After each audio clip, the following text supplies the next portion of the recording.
Islam is a principle. Islam is a comprehensive system. Islam is a law. You may call it a religion. I don't like to use that word. It's too restricting.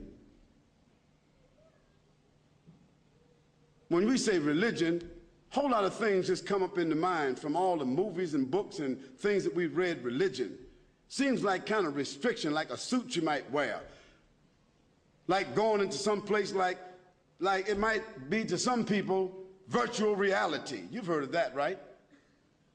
So like virtual reality, you can pay for, you can go somewhere and develop and have your own religion. But Islam is not like that. No, it's not like that. Islam is a law. Islam is a system. Islam is a legislation. Islam is a regulation, and therefore it has dimensions by which you can determine and identify it.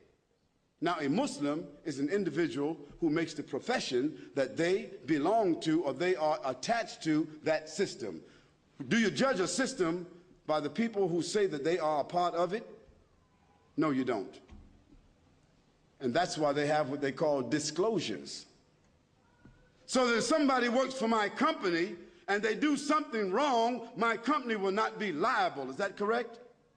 Because I've already made a disclosure that this person does not necessarily represent our company in policy or so forth and so on. I've made a disclosure of that. Well, God has also made a disclosure that the human beings themselves, God is not indicted, and God is not imperfect, and God does not die, and God does not have the limitations, and God doesn't make mistakes, and God is not immoral, and God is not prejudiced.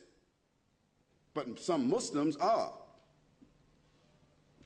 So we don't judge or indict a system of life by the people who claim to be that.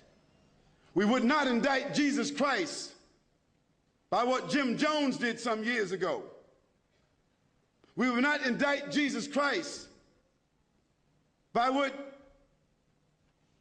Jeffrey Dahmer did. We would not indict Jesus Christ by what Charles Manson did.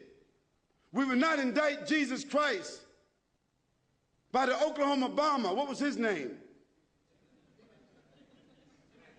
Timothy McVeigh. Was he a Christian fundamentalist? We would not indict him. We would not call any of those people Christian fanatics, Christian terrorists. We would not say that the IRA in Ireland, that they are Christian fanatics. We don't say that. So how do we say Muslim fanatics, Islamic fundamentalists, Islamic terrorists? How do we indict a global faith of more than 1,500 years with a legislation, with principles, with dignity, with a record? How do we indict that entire faith and all the people who's with that faith and put them in some kind of classification and put on them an oxymoron? You know what that is, don't you? An oxymoron is a word that means just the opposite of what you put next to it. Islamic terrorist, Islamic fanatic. Those are oxymorons. A person cannot be Islamic by definition if they are fanatic. They cannot be. Because Islam is a system of peace, a system of submission and surrender to God, a system of dignity. Now, if somebody who's a Muslim doesn't act that way, if a Muslim acts as a criminal way, what are they? They're a Muslim criminal, is that correct? If a Christian doesn't act the way Jesus Christ spoke, how he lived and his message, if a Christian commits a crime, what are they?